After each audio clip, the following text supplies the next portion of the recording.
इंसान की ना आत्मा के अंदर इतनी शक्ति होती है कि इंसान जब एक नॉर्मल लाइफ जीता है, ऑर्डिनरी लाइफ जीता है, रिश्ते की डोर से बंधा होता है ना, तो अपने अंदर की उस आत्मा की शक्ति को कभी पहचान ही नहीं पाता, जान ही नहीं पाता कि मेरे अंदर कितनी शक्ति है। और आज तक हम इस शक्ति को पहचाने नहीं, इसलिए रो के घुट के मर के पी पढ़ के जीते आ रहे हैं। देखो, एक छोटी सी बात बता रही हूँ, आज अपने परिवार की ही। मेरे एक परिवार में एक रिश्तेदार हैं, उनकी लड़की है और लड़की को बचपन से ही मैं जानती हूँ। आज उस लड़की की उम्र करीब करीब 44-45 साल हो गई होगी या है।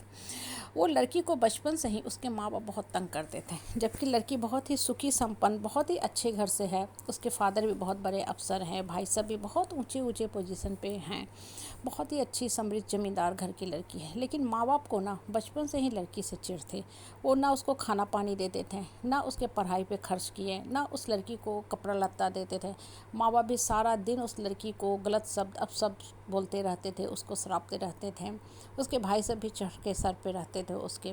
मुझे भी देख के बड़ा दया आता था कि इस लड़की बेचारी की क्या कसूर है। इतनी सीधी सादी, भोली भाली, सरल शीतल, शांत स्वभाव की लड़की, पढ़ने में भी इतनी अच्छी, पढ़ना चाहती थी, उसको माँ बाप पैसे भी नहीं देते थे।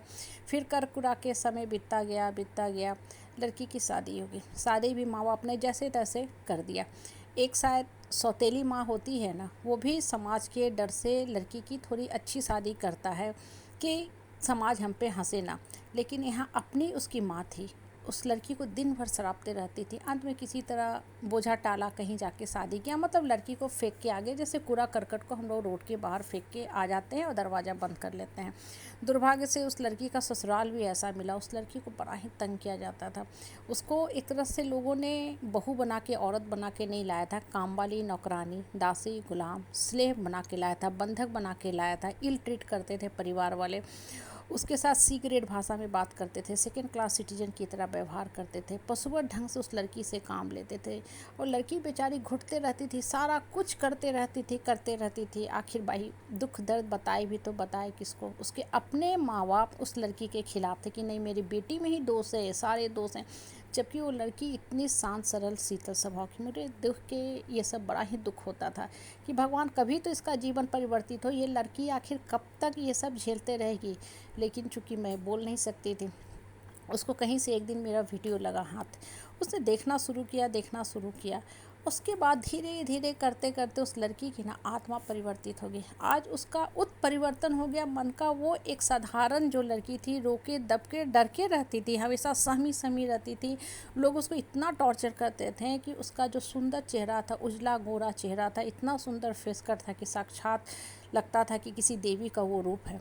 उसको उन्होंने काला कर दिया। परिवार वालों ने इतना टॉर्चर किया, पता नहीं किस जन्म के कर्म का फल वो लोग उस लड़की से वसूल रहे थे।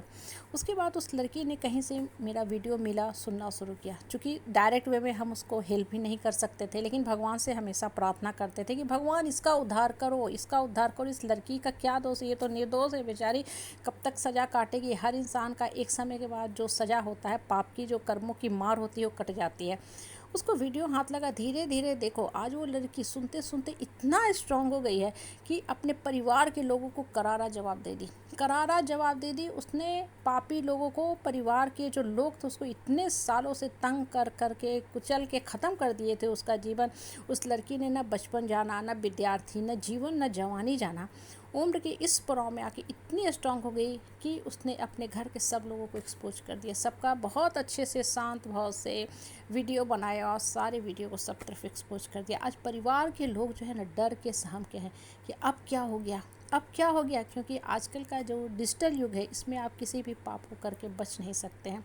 एक तो बदनामी हुई अलग कि उन्होंने समाज में झूठी जो मान सम्मान बना के रखी हुई थी, एक एरिस्टोक्रेटिक रिश्तेदारों से वो लोग जो घिरे रहते थे, झूठी ऑनर रिस्पेक्ट लेके जी रहे थे कि हम बहुत महान हैं। सारे के सारे पोल खुल गए, जैसे इन धर्म गुरुओं के पोल खुल जाते हैं कि धर्म के नाम पे गलत करते हैं, अधर्म करते हैं।